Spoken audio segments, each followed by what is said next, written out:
Khi mà mình tắm rửa xong thì cái việc đầu tiên mình sẽ thả mình trên sofa để cảm nhận về, cuộc sống, cảm nhận về công việc và những cái phút giây thư giãn sau một ngày làm việc rất là mệt nhọc.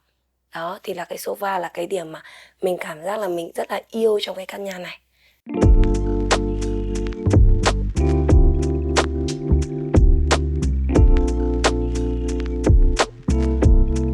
Mà nhà mình làm xong thì mình bảo với chồng mình là "Chồng ơi, nhớ làm cho em một cái ban công xanh nhé." Thì ngay đó thì chồng em đã nghiên cứu và làm ngay cho mình một cái ban công xanh, để khi mà mình bị stress, mình bị mệt nhọc ấy, mình sẽ đi ra ngoài ban công, pha một cốc trà và ngồi uống, và mình sẽ cảm giác là cái stress trong người ấy, nó sẽ được thả đi rất là nhanh, và mình sẽ lấy lại những cái năng lượng tích cực để mình làm việc. Tại vì cái công việc nó cũng rất là nhiều, cái tần suất công việc nhiều ấy, mình cũng cảm giác là mình cần có những cái khoảng lặng để mình có thể là giải stress bằng cái cách là mình ra ban công mình ngồi. Đấy là hai cái điểm mình cực kỳ thích trong căn nhà này.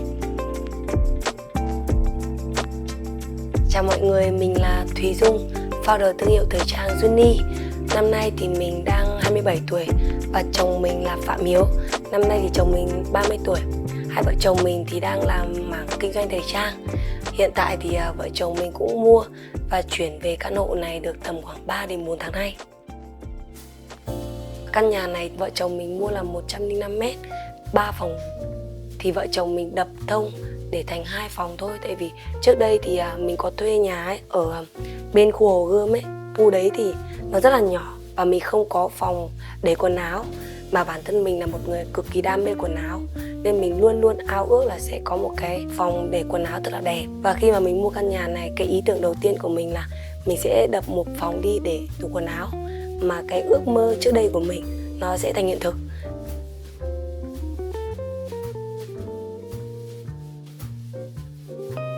Phong cách của hai vợ chồng mình theo cái phong cách là hiện đại, trẻ trung, năng động và tối giản nhất có thể. Tại vì vợ chồng mình không thích là nó quá là kiểu cầu kỳ ấy, muốn mọi thứ nó đơn giản, tối giản nhưng mà vẫn toát lên được cái vẻ hiện đại, sang trọng một chút. Bên kiến trúc sư ấy, người ta cũng sẽ tư vấn một phần. Tuy nhiên thì khi mà hoàn thiện căn nhà thì hai vợ chồng mình cũng chính tay nghiên cứu và đi tìm tòi những cái decor để cho nó phù hợp nhất với căn nhà. Bên cạnh đó thì khi mà mình tân gia ấy, thì cũng có bạn bè này, nhân sự này, đồng nghiệp này, đối tác cũng có tặng những cái món quà đấy, nó cũng kiểu hợp với căn nhà ấy, nên là tạo lên một cái không gian trong căn nhà cảm giác rất là hợp lý. Đi thẳng vào bên tay trái thì sẽ là có một phòng ngủ cho người thân. Khi mà gia đình mình có ai lên thì mình sẽ có một căn phòng ngủ để mọi người có thể là nghỉ ngơi, ở tạm, để mọi người có thể là trải nghiệm ở nhà mình. Đó. Bên tay phải thì sẽ là nhà vệ sinh chung của căn nhà. Đó. Còn đi thẳng vào chính sẽ là phòng ngủ master. Thì cái phòng ngủ master là cái phòng ngủ mà mình tâm huyết nhất, đặt rất nhiều cái tâm tư tình cảm cũng như là những cái việc mà vợ chồng mình gọi là hai vợ chồng lên ý tưởng và thiết kế. Hoàn thành căn phòng thì hai vợ chồng mình cảm thấy là nó rất là phù hợp và đúng với yêu cầu của hai vợ chồng mình. Thì đó, đây là một cái căn phòng mà thứ nhất vừa là cái căn phòng thư giãn, thứ hai nó vừa là cái căn phòng mà có thể để quần áo, mà mình là một người kinh doanh quần áo mà mình có rất nhiều đam mê về quần áo, nên tất cả những cái quần áo mà mình thích mình sẽ mua và mình sẽ để trưng bày, nhiều khi là chỉ để ngắm thôi. Con gái thì nhiều khi quần áo không phải là để mặc, mua về chỉ để ngắm và để thỏa mãn cái ước mơ, thỏa mãn cái gọi là bên trong của con gái ấy. Đó.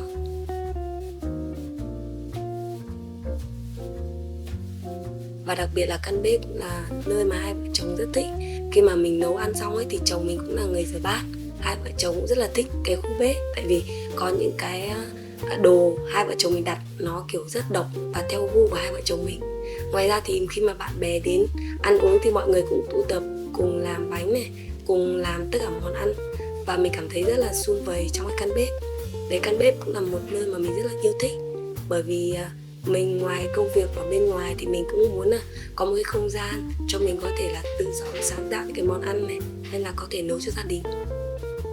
Ngày xưa là khi mà mình vẫn còn học đại học ấy, ngay lúc mà mình bước chân ra Hà Nội ấy, mình nhìn thấy những căn nhà cao tầng, mình đã luôn luôn ao ước là sau này chắc chắn là mình sẽ mua được một căn nhà Hà Nội.